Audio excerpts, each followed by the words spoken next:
Welcome back to Nvidia at CES 2025. I am Damian McGregor here with Alex going through some of the new DLSS4 powered AI PCs. Awesome. All right. So right here on our left, what we've got is a 5090, and this is running a completely native experience. And so what I mean by that is we are using TAA for anti-aliasing. We are scaling the resolution 100%, so we're rendering only 4K pixels.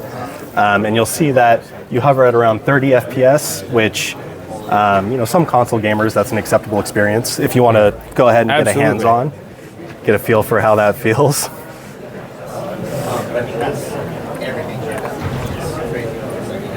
In terms of level design, it is still gorgeous to look at. It is definitely a gorgeous title. But I can see what you're saying. We are averaging below 30 FPS, which is less than ideal for gaming. Right, and I imagine you're feeling that low FPS in your input latency and how responsive the controls are. There is a little bit of noticeable lag.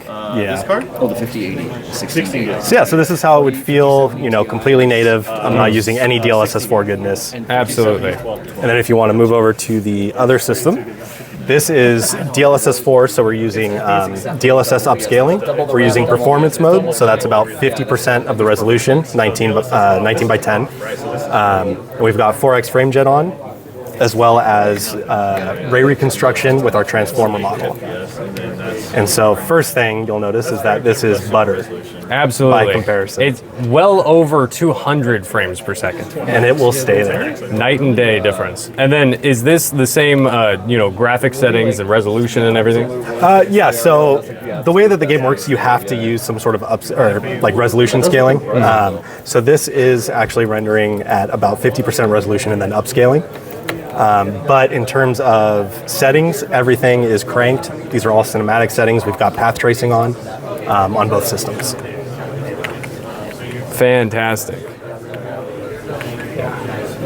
I'm giving it everything I can. Oh, there it dropped slightly below 200.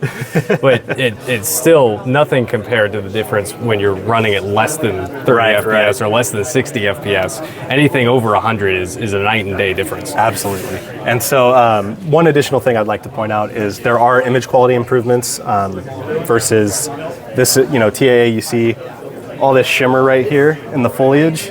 And then if you hover over a tree, you'll see that all of those leaves are stable temporally.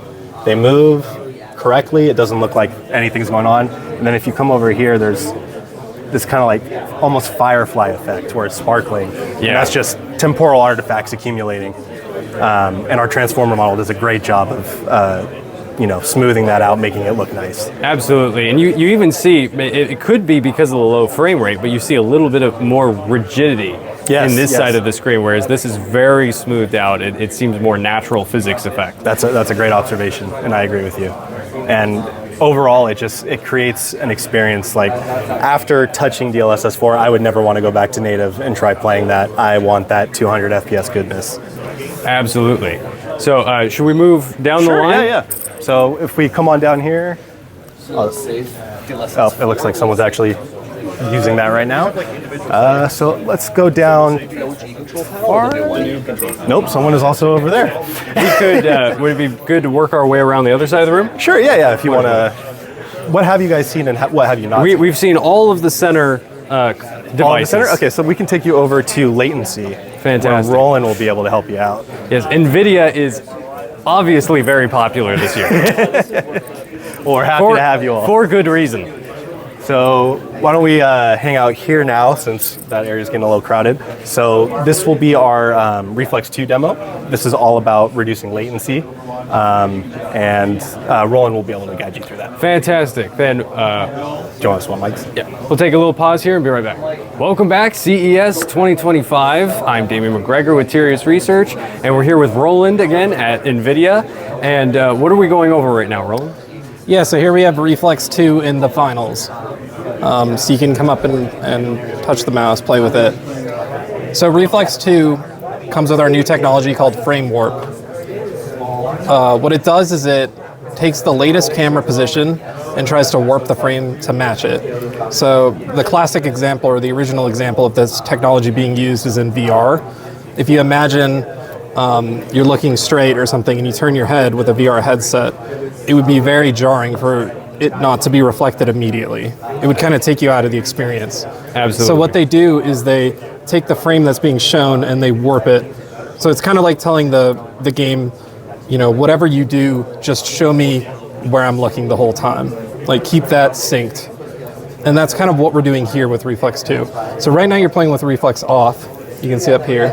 And you can see your PCL over there.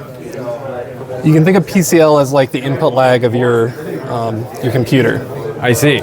So if you hit L, you can turn on Reflex 1, and you can check how much latency is reduced. Absolutely. So from 40 to 17. More than half instantly. Right. And then if I fire off a bunch of arrows, we can see it go up just a fraction of an amount. Mm-hmm. Not drastically. Yeah, so you can think of Reflex 1 as like optimizing your graphics pipeline for latency.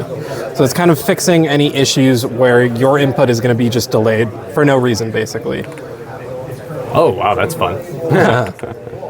Yeah, so whenever you're ready, you can try Reflex 2. Fantastic. Yeah, so now you're in frame warp mode, which is our new technology. You can see we cut the latency again in half. Fantastic. And what is the distinction between Reflex 1 and Reflex 2? So they're separate technologies. I would kind of think of it like Reflex 1 is kind of like super resolution in DLSS, and Reflex 2 is frame generation, but I guess the latency counterparts. So it's different technologies that are kind of within the same Reflex name because they improve latency. So Reflex 1 you can think of as just the typical latency saving.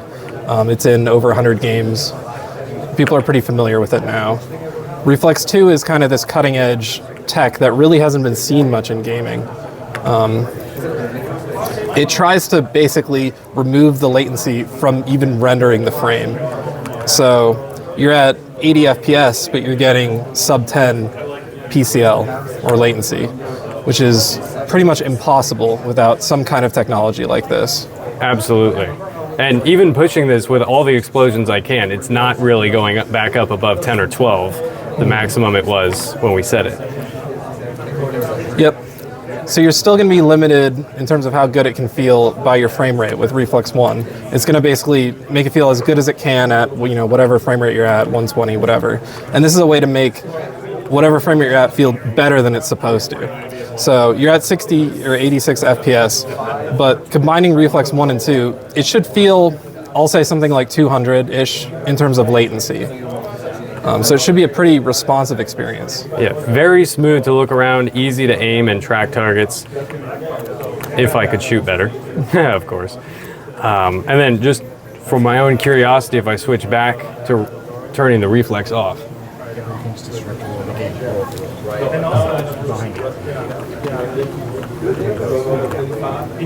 Wonderful. Let's do some destruction. Let's get a more powerful grenade in there. Oh, that's just a flashback. I think I ran out.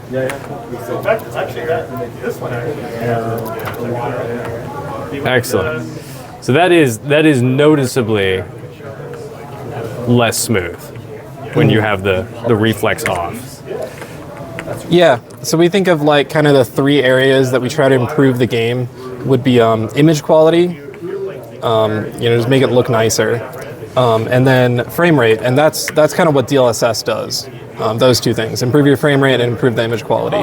Reflex and all of the reflex tech is reducing your latency, which we kind of view as like the third part of that equation.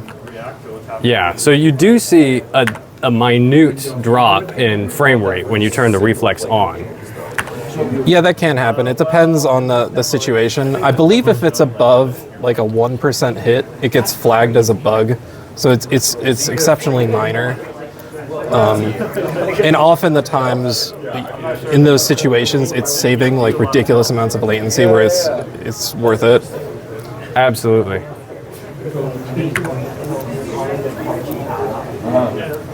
Very smooth, very responsive. And this is actively ray tracing as well? Yeah, it's max settings. So it is a very demanding situation, 4K. It is a very demanding It's running on a 5070, the poor 5070 we're kind of putting through its paces here. But it's cool to see, I guess, how much Reflex can help in this situation.